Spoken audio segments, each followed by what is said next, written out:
Shout out to Boxing Bros UK. Thanks, brother. Cheers, bro. Thanks.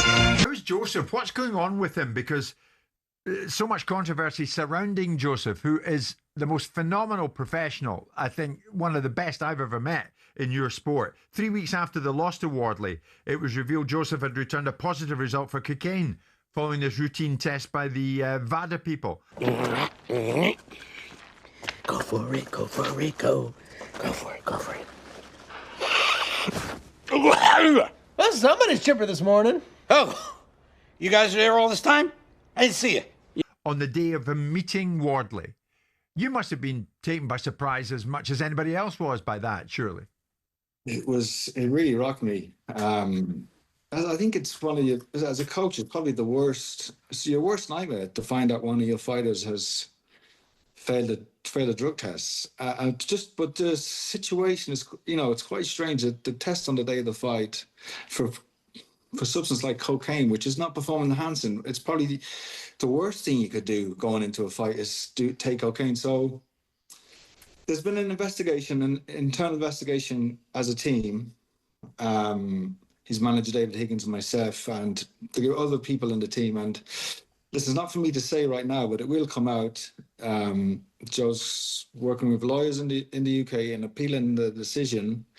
And there's been he doesn't know how long he's banned for. He doesn't really know what the ruling is yet, but there will be some appeal, and Joe's quite confident that he'll be exonerated with the evidence that I've seen and heard from Joe and David Higgins. How is Joseph, Andy? He must have been shattered by it. He's doing his best. He's still getting around. He went to the Ring Magazine Awards, and he went to the Anthony Joshua fight when he fought Jake Paul, and he's training, but it's really shook him, and he was just at a loss how it got into his system.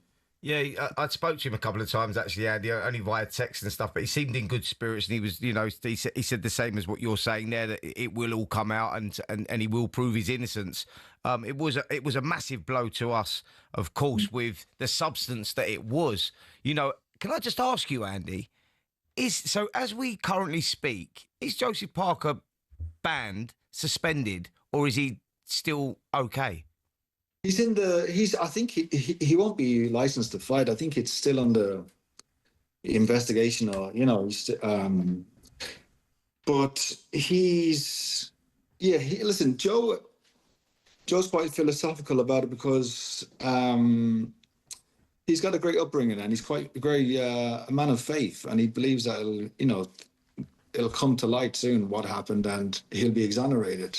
And people know Joe, and I think I think he deserves the right to, not be judged yet because of the person he is and the fighter he is, and people know what he's done, who he is over his career, and how he's been. Andy, can I reflect back on that Joseph Parker fight against Fabio Wardley and ask you directly what the thinking was? Because we all looked at that fight, and obviously what's gone on post the event has taken over the circumstances surrounding what Joseph Parker's direction of travel may be. He goes into a fight that he doesn't need to take, and the perception was ultimately he fights it in a way that he didn't need to fight it. So we're trying to understand, given the repute that you come with, what was the thinking behind Joseph Parker fighting Fabio Wardley in the way that he seemed to fight him?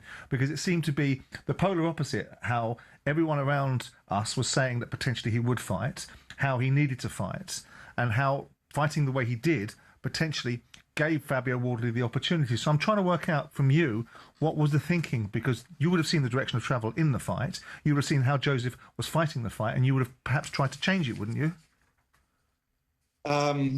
Well, the Fabio Wardley fight came about, if you remember, back in the summer of 2005. Usyk was retired, and then he was a champion in recess, and then he claimed he had a back injury. So there was no chance for Joe to fight Usyk. And Joe had not fought. He had a fight with Zhang in 2003 in March. Then he had 2 rounds with Bakoli in February. And he needed to fight. And if he was going to ever challenge Usyk, he needed to be active. The fight they proposed to us was Wardley or Dubois. So that's the reasons for the fight, but the actual fight itself, Usyk wasn't in the frame. And then fair enough. The fight gets made, and then within after on the fight week, Usyk announced that he'll fight the winner, which he hasn't done subsequently. I need somebody.